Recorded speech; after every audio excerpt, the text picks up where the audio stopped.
Welcome back to Turning Hard Times into Good Times. I'm your host, Jay Taylor, and I'm really pleased to have with me Daniel McAdams of the Ron Paul Institute for Peace and Prosperity. Thanks for joining me again, Daniel. Thanks for having me back, Jay. It's always fun to talk to you. It's always fun to talk to you. I've missed you the last couple of weeks. You were up in, I guess, up at some event outside of the Washington, D.C. area. Is that right? Yeah, back to the old haunts. It's nice to be back down in Texas again. But what event did you attend in This was Virginia? the Liberty Political Action Conference. It's an event that's put on by Dr. Paul's other organization, the Campaign for Liberty, which is more of a political activist group. So it was it's 2 or 3 days of speeches by liberty-minded individuals. So the Ron Paul Institute had a booth there, and we talked to a lot of great folks. It's always such a thrill, Jay, as you well know, to talk to people that have read your writings and Sure. your website, and because you never know if is anyone listening. Is anyone listening? Is anybody reading my stuff? Yeah, you wonder sometimes, right? I met some terrific people. I met a wonderful young fellow who came up to me as a Syrian American, and he said, "Father is I come from a Christian family. My father's a Syrian Christian. He wanted me to tell you if I ever met you that you're doing absolutely wonderful work on Syria." Oh, great. So That's really good. Sure. That feel terrific. That just, it makes it all worthwhile, really, to be touching people like that. Well, I would like to keep up with you on that event. It's an annual event, I guess, Daniel, right? Yes, I think it's every September. Yeah, I should. I mean, there's so many things going on. It's difficult to attend them all. Was Dr. Paul there? Yes, he gave the keynote speech on Friday night, and it was a great speech. And I know I'm biased, and I've seen a lot of Ron Paul speeches, but I have to say this is one of the best. It really, it was just such a treat. He was in such great form, and the way he just covers every topic, effortlessly. Sure. None of it's written down. I think I've seen him scratch down a couple of ideas on an envelope, and that's about it. Yeah. No, because it's what he is. It's there's nothing artificial. It's completely, what my mother told me a long time ago. If you always tell the truth, you never have to worry about remembering what you said in the past. So exactly. And that would be Ron Paul. Well, I want to, we haven't talked in a couple of weeks, so I'd like to get caught up on a few things here. But on the Ron Paul Institute, before we get to that, is that speech available anywhere for our listeners to listen to it? Is it posted anywhere? I haven't seen it yet. I hope they will get it sorted out fairly soon, because if people want to see it, I want to see it again. So yeah, crossed, they'll get busy on it. Well, when it's available, let us know, and we'll pass it on to our listeners, of course. I'd like to go to the Ron Paul Institute for Peace and Prosperity website and just talk to you about a couple of the ideas, a couple of the themes that are there today. First of all, I see that Ron Paul has opined on the Scottish referendum. He says the title of his little essay is "It Gives Reason to be Hopeful." Can you explain why so? Sure, and I think he mentions that although the referendum ultimately did fail, the referendum from Scotland to break away from the United Kingdom and become an independent country, it failed. But he says there's such an upswell of interest in the concept of secessionism, breaking down, devolving larger powers into smaller powers, and he concludes that it's great news for liberty. And I think he cited a recent poll saying that 1 in 4 Americans would support their own state seceding from the federal government. So, and for the cause of liberty, having the smallest level of government around you is the most local government around you is certainly the best. The better thing. So he's very encouraged by this.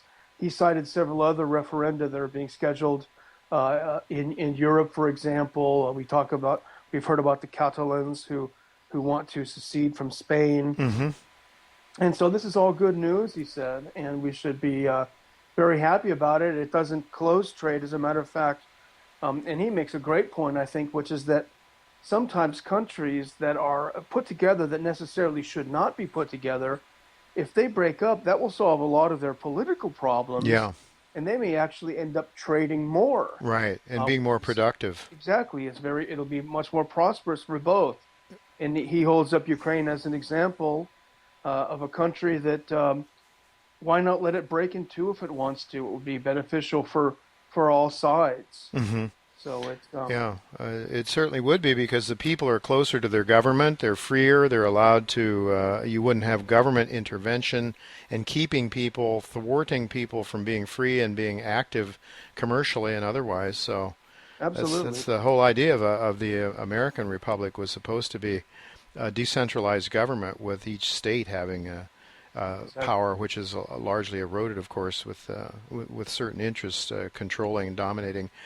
So those were his comments on the Scottish referendum.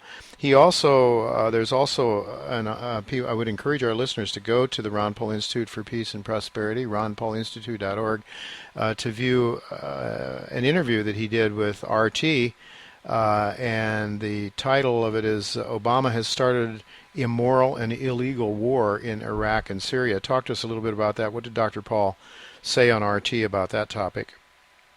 Well, he says, first of all, the one quote that we wrote it up, and the one quote that we pointed out, which is that why is it, pardon me, I'm sorry, why is it the business of the United States, what's happening in the regions of Iraq and Syria, where this group has risen up? He points out that it's just a few thousand people who were involved in this ISIS movement, and they're surrounded by tens of thousands, hundreds of millions of individuals. I think Saudi Arabia alone has 700 jet fighters. Turkey is, after the United States, the most well-equipped military in NATO, and they certainly could handle this problem their own. And he says, this is a great point, it's a great quote, he said, why should someone, pardon me, why should someone 6,000 miles away that's been stirring this pot up for so long be the group that's going in to bring everyone together and organize the fight? Yeah. So...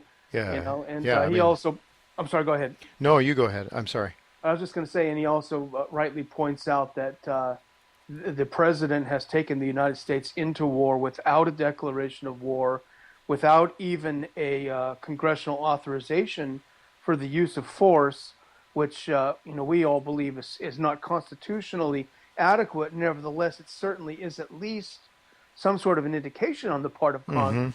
They have a pulse, that they're actually breathing and thinking about these things, but there's not that at all. No. And then you have the issue of international law, which, Dr. Paul has never been a huge fan of international law, but the fact of the matter is there's a reason for international law, because these are mutually beneficial ideas. The idea that you can't simply invade another country because you feel like it.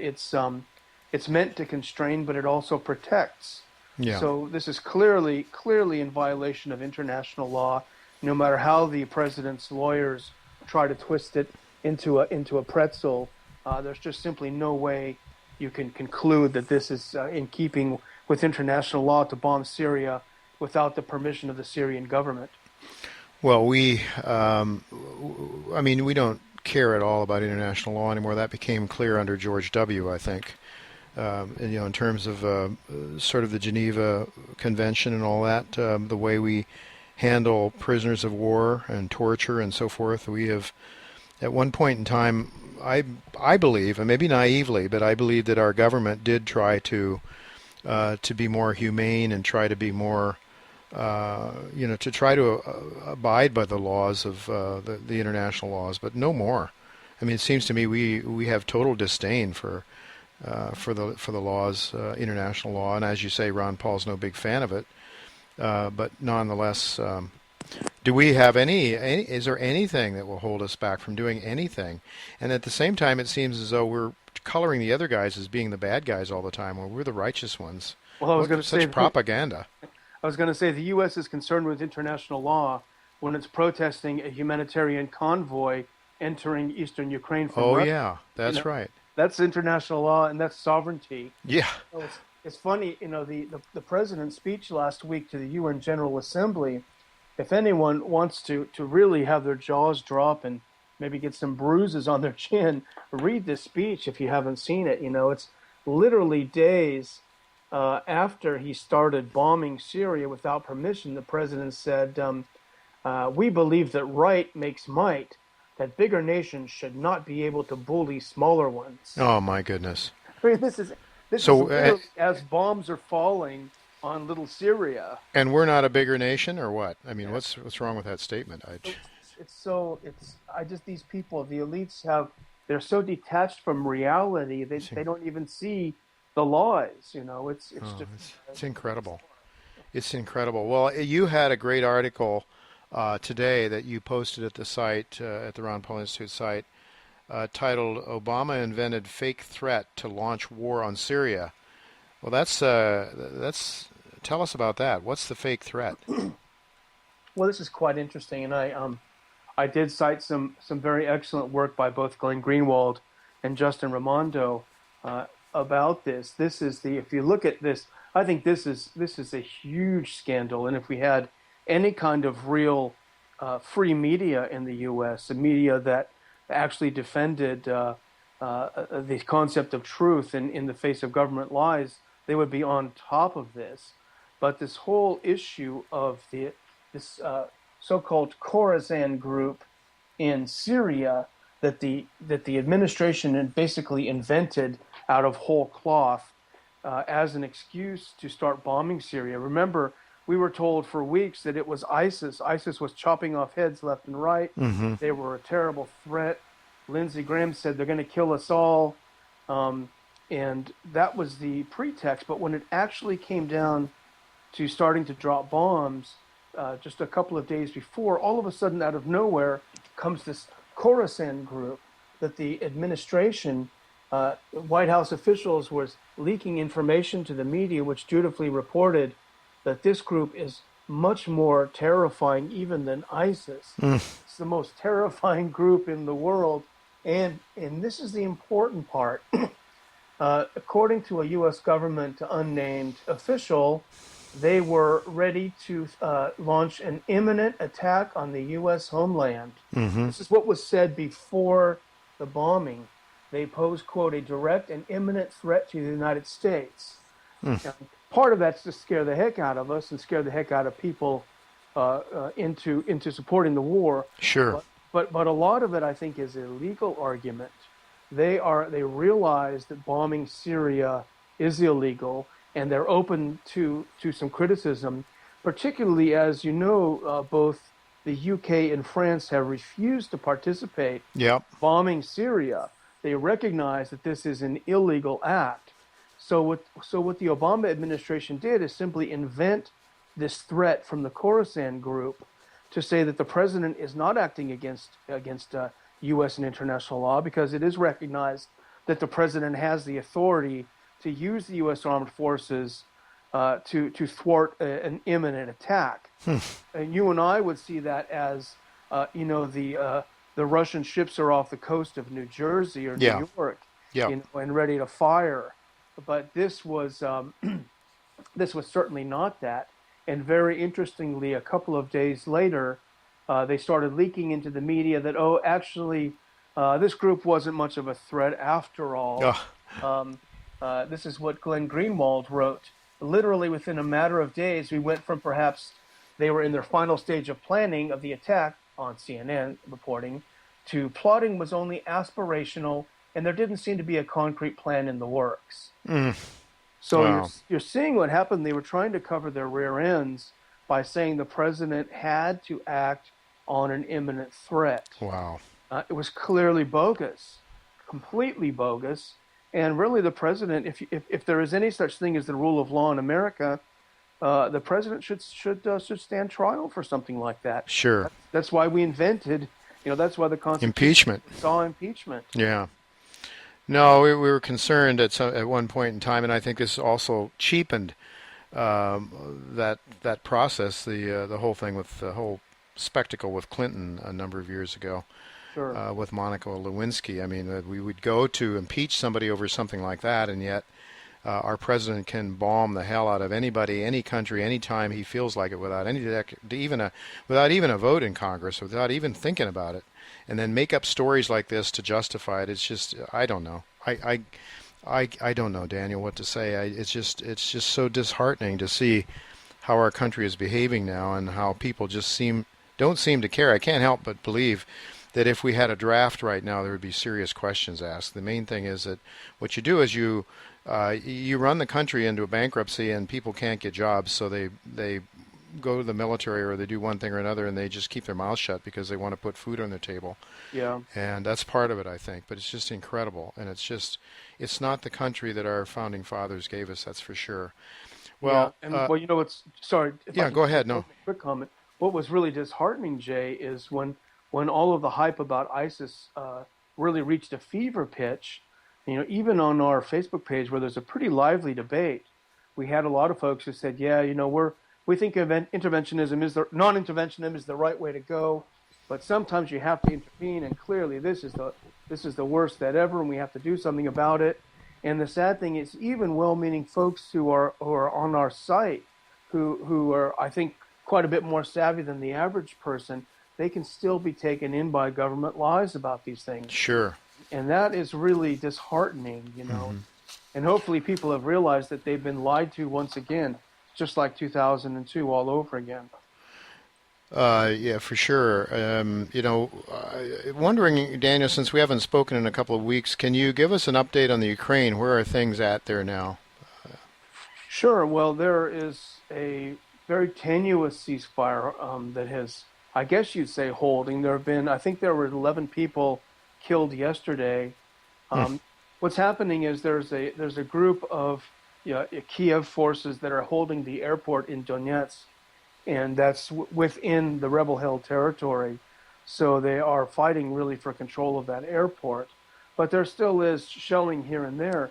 What I pardon me. What I found very interesting this week, and I put something up on the Institute website, is that there have been several discoveries of mass graves, or of numerous bodies buried in a single grave, as the U.S.-backed forces are retreating from certain areas that they have held for a number of weeks or months. And you're seeing the OSCE. So, you know, just to say, this is not you can't say this is RT propaganda or Russian propaganda. The OSCE has documented the discovery of several of these sites of multiple burials, and according to reports, these people have had their hands tied behind their backs and were shot in the head. So, so this would have been forces that were friendly to the United States. Yeah, these would be the U.S.-backed forces. Sure. And what the article that we ran pointed out, and I certainly underscored in describing the article, was, isn't it funny that the U.S. has not said a single word about this? It's as if it doesn't even exist. Right. Can you imagine if they had discovered in this rebel hill or pro-independence territory, if they had discovered a mass burial site of people that had been apparently executed in such a manner, you'd have the U.S. Going through the roof. You'd have Putin being accused of being Hitler again. You'd have all sorts of hell being raised about. Sure, this. sure. When it's the other guys, just silence. Yeah, when we do it, when our forces do it, it's okay. It doesn't matter. Somehow those people don't matter. You know, Daniel, you can remember the Vietnam days. You're a lot younger than I am, but I think you would probably be even more aware than I am. We had a mass burial grave.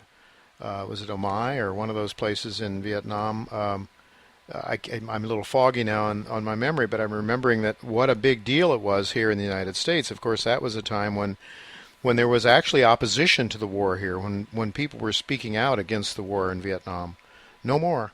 Yeah. There's no more. Our country, we don't hear it said anymore. Nixon said our country right or wrong.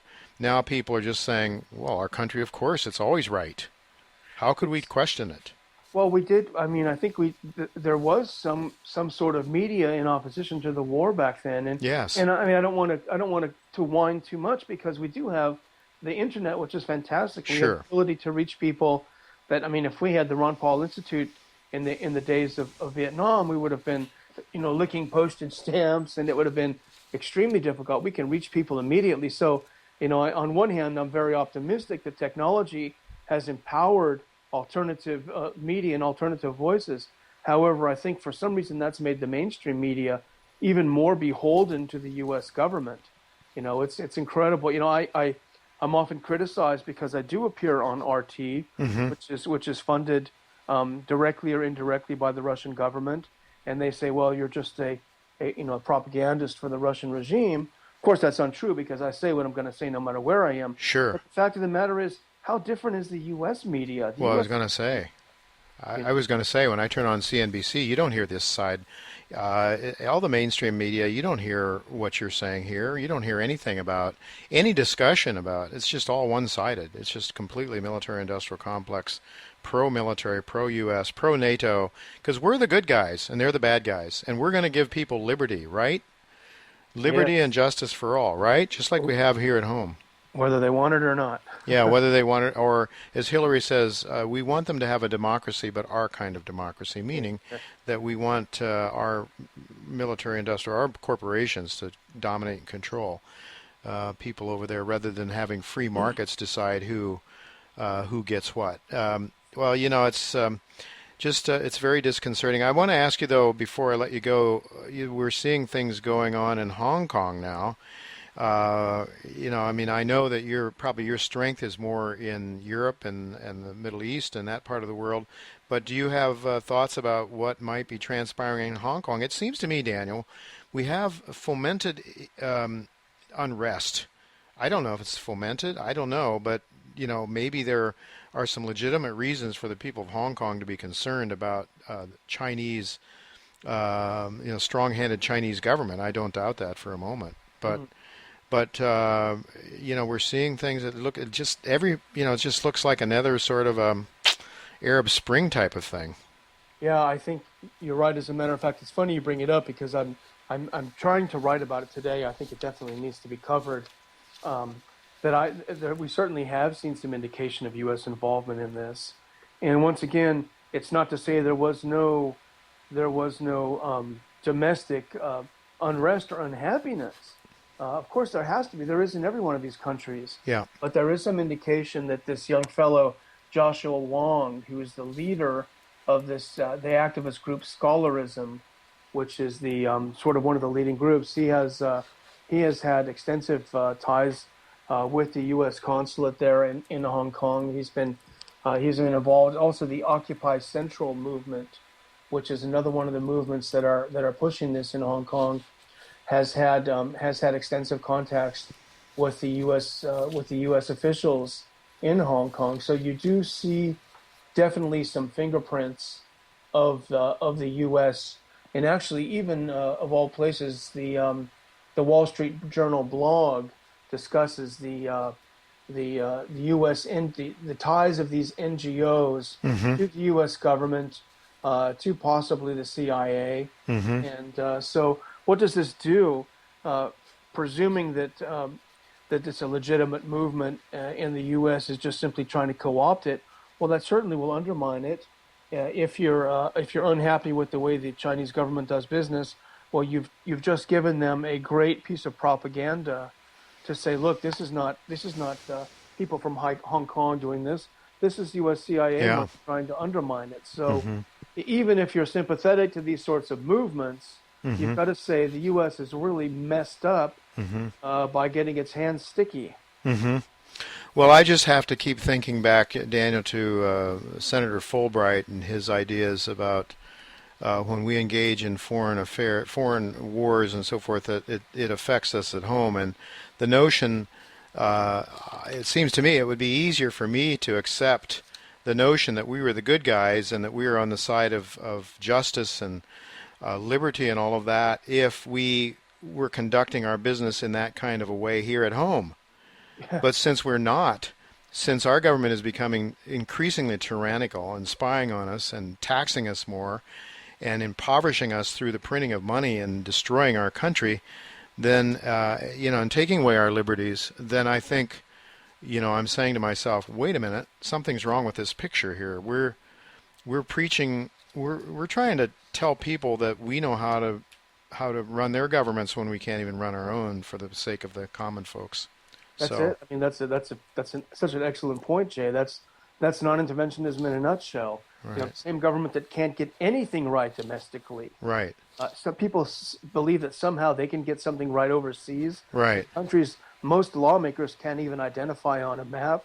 Right. It's just preposterous. Right, right. We can't even conduct, and we don't have the right anymore, nor does any country accept us going over and helping them set up elections anymore, since we've had massive problems of our own here in running honest and fair elections. So, Absolutely. anyway, it is what it is, Daniel. I want to thank you for bringing us another side of the story for sure, in these different issues that are going around. Very, very important things. And folks, go to the Ron Paul Institute, ronpaulinstitute.org. And please consider contributing to this organization. They make do with a very little amount of money to help people see the other side of the story. As a citizen, you owe it to yourself and you owe it to your country, if you want to be a good citizen, to know the truth and then act accordingly and let your friends know what's going on. Tell them about the Ron Paul Institute for Peace and Prosperity as well. I want to thank you very much, Daniel, for being with us again, and look forward to doing it again next week if you're available. Thanks so much, Jay. Well, that pretty much does it for the second hour of today's show. Coming up next week, we're going to have John Rubino with us, and I expect probably David and Daniel will join me as well, and hopefully some other guests as well. I do want to thank you for listening to this show again, and I want to thank my brother Ed for making this show logistically possible for the second hour. Until next week, goodbye, and God's blessings to you.